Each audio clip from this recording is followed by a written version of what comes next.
When you clearly don't work somewhere, but people seem to think you do. Welcome to this episode of I Don't Work Here, Lady. Our first one is from Jazz Singer 1187. I was doing my weekly grocery shopping at one of the supermarkets in my area, Cape Cod, Massachusetts. I was wearing a collarless Celtic grandfather shirt and a kilt. A Karen came up to me, assuming for some weird reason that I am an employee. How many stores in Cape Cod have kilts as part of the dress code for male employees? And hits me with the infamous, "Excuse me?" I said, "Yes," and she shoved a piece of paper, her grocery list, in my hand. I handed it back to her and said, "Sorry, I don't work here." She then shoved her grocery list in the front pocket of my shirt, saying, "Don't lie to me, do your job." Rather than argue, I took the grocery list out of my shirt pocket, ripped it in half, and then in half again. I then threw the pieces into the air. She started screaming for a manager. It just so happened the manager on duty wasn't far away and recognized me, because, frankly, there are not too many men in Cape Cod who wear a kilt almost every day, spring, summer, and fall, and I am a regular customer. She demanded I be fired, and he explained I was a customer and did not work there. He then picked up the pieces of paper from her torn-up grocery list, handed them back to the Karen, and told her that she could find tape to tape her list back together again for sale in the next aisle, where the school supplies are. She stood there, her mouth opening and closing like a fish out of water, and he and I walked up to the cashier so I could pay for my groceries. I don't know what happened after that, as I headed out to my car, loaded my groceries inside, and drove home. It does make you wonder what happened after that. I can't help but think that maybe she gave up, but there's also part of me that thinks she Karen'd out even further and demanded to speak to the manager's manager. This next one is by Brown Bear and CA. In the freezer section of a grocery store, older lady asks if I could see any more frozen Blitzens. I told her I don't see any in the freezer, so she asks me to go check in the back.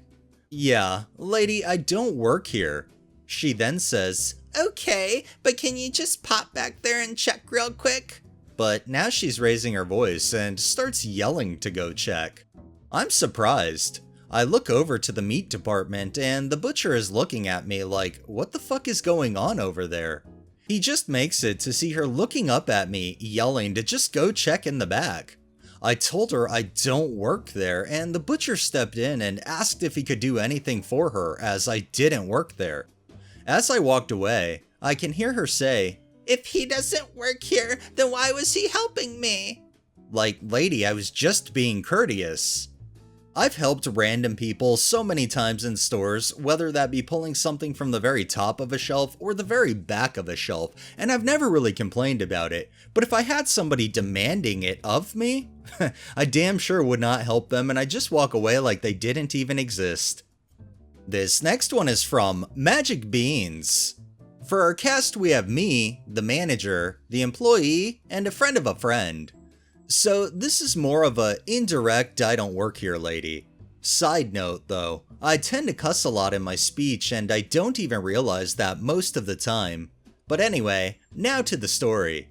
So for a little background, I work as a security officer or guard. I had just gotten off my shift and I was still in my work clothes when I decided to go to a certain safe store on the way home to drop off some bottles and cans and pick up some orange juice. As I was going into the store, I noticed a friend of a friend standing by the entrance. I decided to talk to him for a little bit and then I entered the store.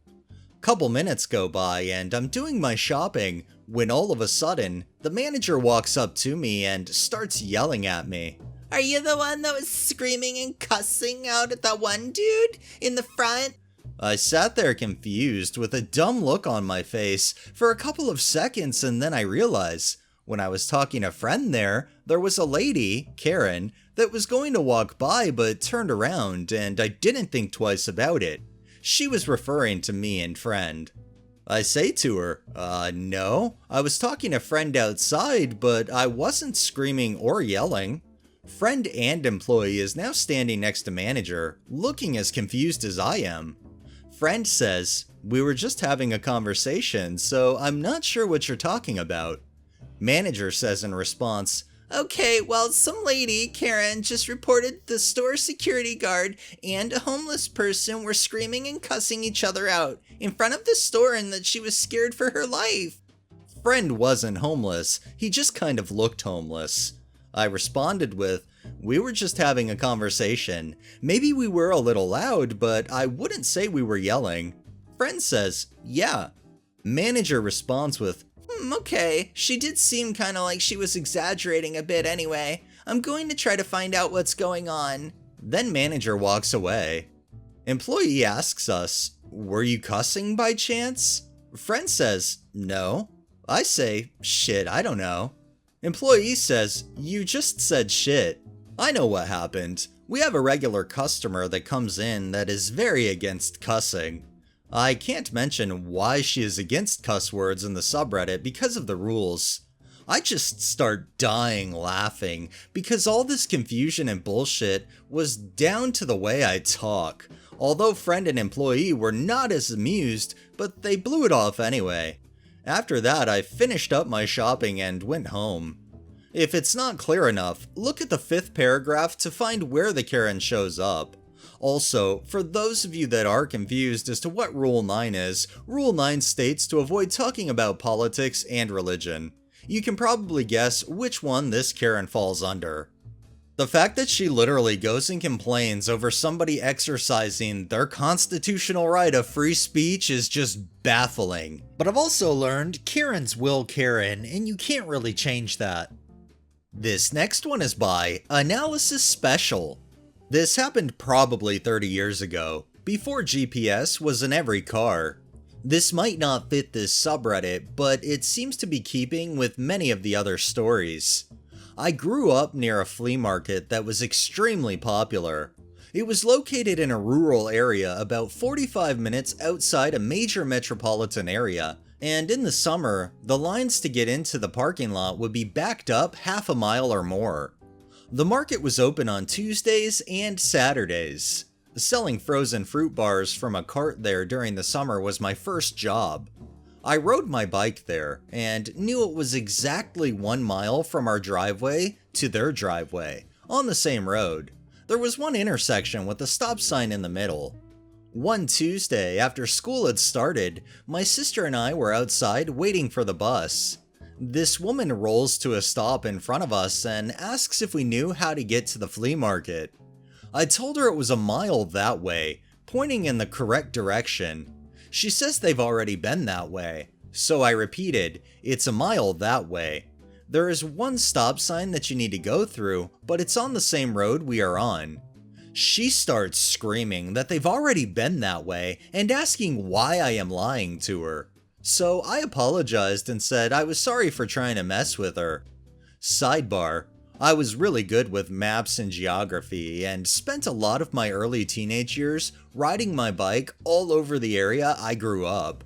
So I then proceeded to give her a made-up set of turns going the opposite direction that would put her at least 25 minutes away from us, knowing our bus would pick us up in a minute or two. They were complicated enough that she had to get out a pen and paper and write them down, and she'd have a hard time backtracking to us even if she wanted to. And I was confident enough that she believed I wasn't bullshitting her. My mom came out after the woman left and asked what was up. I just said another lost tourist looking for the flea market. It cracks me up how she kept saying they went the way you were telling them to go, but failing to acknowledge that maybe they just missed it in that direction they already had been. But sending her on that goose chase, she kind of had it coming by not accepting your directions. And our final one is from Electric Girl. I dragged my husband to the mall this weekend to run some quick errands. We ended up in a well-known women's lingerie shop so I could shop the bra sale. I handed over my winter coat, purse, and hoodie so I could try on a couple of things. So there's my husband, leaning on a counter, playing his phone, loaded down like a pack mule, in a store known for having only female employees. When a woman walks up to him to ask if he works there because she needs help, he said no, and she looked disappointed and said, "Are you sure?" Because he often forgets that he's the only male employee at the store while he stands around loaded up with random purses. Could you imagine if they literally hired a guy just to work in there to hold the ladies' purses? I'm sure there's a lot of people that would sign up to do that kind of job, but in the end, why don't people think before they ask? Alright, that's enough stories for the day. Well, that wraps up this episode of I Don't Work Here Lady. If you liked the video, please drop a like, share my content on all of your social media, subscribe if you haven't already, and make sure to hit that bell so you're notified every time I upload, and drop a comment down below. It really helps with the algorithm and helps new people find my channel. Thanks for watching, thanks to my patrons, have a great day and stay safe out there.